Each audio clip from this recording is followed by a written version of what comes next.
What's up, everyone? This is a article here or a story about a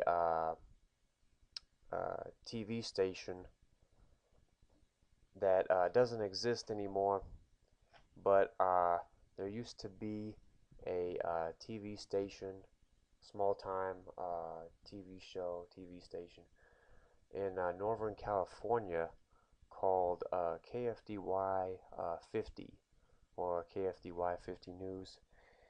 And it's another kind of sad story. Uh, kind of basically some of the things that happened. There were several things that happened, but one of the things that went on is basically this big company came in and bought them out. This big Mexican company bought that station and then privatized it or put it on cable or whatever, and took the station off the air and changed it to like another like some kind of like Mexican show or whatever. Anyway, so yeah, there was less competition because of that buyout. A bunch of people got fired or laid off or whatever. But I remember KFDY 50. I remember I used to see it. I got to see it or watch it as a kid. Uh, I remember seeing the show or the news and stuff when it used to be on TV. Anyway, so this article is from way back. This was written in 2011, and this article is titled "Sign Off Time for Ex-KFDY 50 Chief." Career broadcaster John Burgess couldn't be prouder of his and his wife, Darla's two children, and three grandkids, but his heart swells and hurts also for his other baby. It was KFDY, the North Bay television station that was 30 years old when new owners released Burgess and his staff of 10 in late September and gave the operation a new name and switched it to Spanish language programming. "I have no ill feelings. I hope they do well," said Burgess, a 1971 Montgomery High grad. He's witnessed tectonic changes to the radio and TV industry since he took his first job as a reporter alongside pros Merrill Ross, Jim Grady, and the late Terry McElhatton and Ray Lester at Santa Rosa radio station KSRO in 1976. For the past 2 decades as news director and then station manager at the former KFDY 50 channel 50, uh, Burgess survived a series of ownership and format changes until the station's recent purchase by Una Vez Más, an affiliate of Mexico-based Azteca America. His toughest day at the station was the Friday of January 26, 2007. He carried out instructions by then-owner Clear Channel Communications to shut down the news department and discharge longtime anchor Ed Bebout, now a communications professor at Sonoma State University, reporter Chris Kim, now co-anchor of the KSRO Morning News, and the rest of the 13-person News 50 team. "I felt terrible for the people, it ended friendships," Burgess said.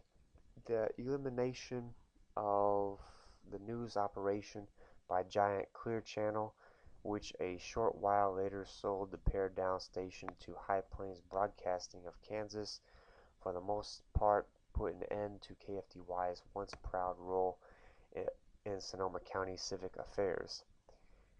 The station first went on the air in 1972 and quickly attracted eager young broadcasters who honed their craft and went on to bigger markets.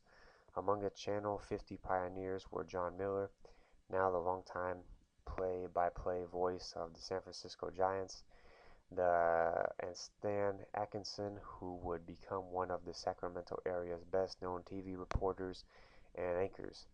But that first attempt to establish a local TV station in Santa Rosa, an effort led by Atkinson and partner Kit Spire, formerly a KNBC Los Angeles executive, was underfinanced and lasted only a year. Nothing more happened until 1981 when Richard Brown, who'd owned Marin County's Independent Journal newspaper, revived Channel 50 with an eye to making it a local news authority. KFDY Take 2 went live in a former Mendocino Avenue furniture store in May 1981 with broadcaster Jim Johnson, now an independent insurance and investment broker in Santa Rosa, as general manager.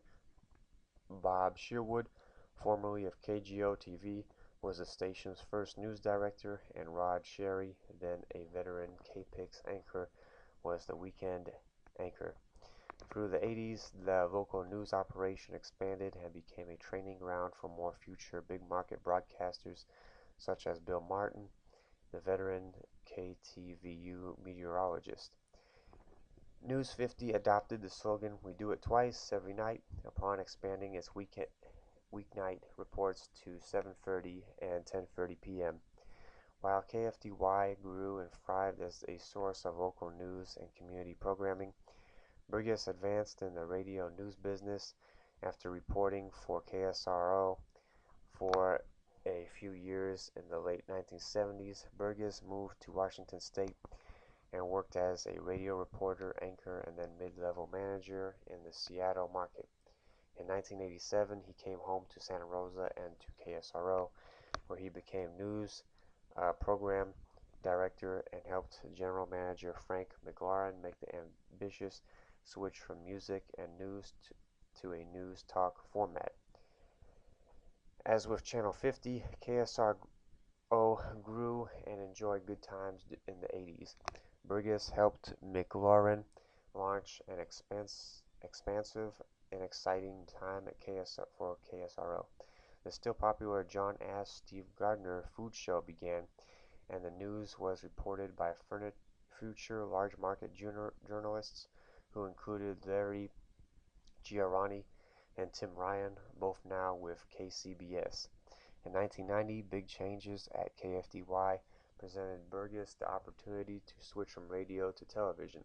Channel 50 owner Brown sold the station to Gary Heck, owner of Corbel Champagne Cellars, and Heck replaced general manager Johnson with Burgess. For the next 17 years at KFDY Channel 50, until the news department was eliminated in 2007, Burgess oversaw an independent station that covered and promoted its community. It televised the Luther Burbank Rose Parade, simulcast the Schools Plus telethon with Sonoma County's cable company, and donated video services to local causes. "We weren't always perfect, but I really felt that we mattered," Burgess said. On-air talent included anchor Bebout and reporters Pam Cook, who went on to KTVU, and Sebastopol Reard and Marla Telez, who's currently co-anchoring NBC Bay Area News at 11 a.m. Burgess survived several sales of the station, including the one to High Plains Broadcasting of Kansas that followed the decision by Clear Channel to eliminate the news operation. When High Plains took over KFDY, it struck a deal for Newport Television of Missouri. Most local programming had disappeared when Newport earlier this year made KFTY an affiliate of the METV network that broadcasts oldies such as I Love Lucy, Peter Gunn, MASH, and Jerry Mason. Burgess said the retro format was surprisingly popular with viewers and advertisers, but it didn't last long, giving way in late September to Spanish-language programming. Burgess didn't last long either. His departure ended a run of 21 years with the former KFDY. It is now called Chemo and appears on Channel 31 on the Comcast cable and on Channel 50 on satellite systems. The end of KFDY and of his career in broadcasting is a solemn occasion to Burgess, but he's also counting blessings. He said it was a great run, and he's grateful that Sonoma State University has agreed to keep Channel 50's videotape archives. Burgess is moving on. He has accepted an offer by longtime friend Jim McBride, a financial advisor, to become a partner in launching Money Matters Sonoma County, a hyper-local business and investments website. The timing is perfect for me, Burgess said. It wasn't his idea at 3 years short of 60 to leave the business he loves, the business of telling stories on the radio and TV. But if the broadcast business taught him anything, it was that, like it or not, things happen. So that's the end of that article. And yeah, I personally remember or got to see on TV Ed Bebout. I remember that dude. And also Curtis Kim. I remember that TV anchor for that news station also. But yeah, this was just a bunch of bad things that happened. The station went broke. Was a bad mergers, and yeah, basically that stuff. The Spanish company that closed this down or ran the thing into the ground. Uh, but yeah,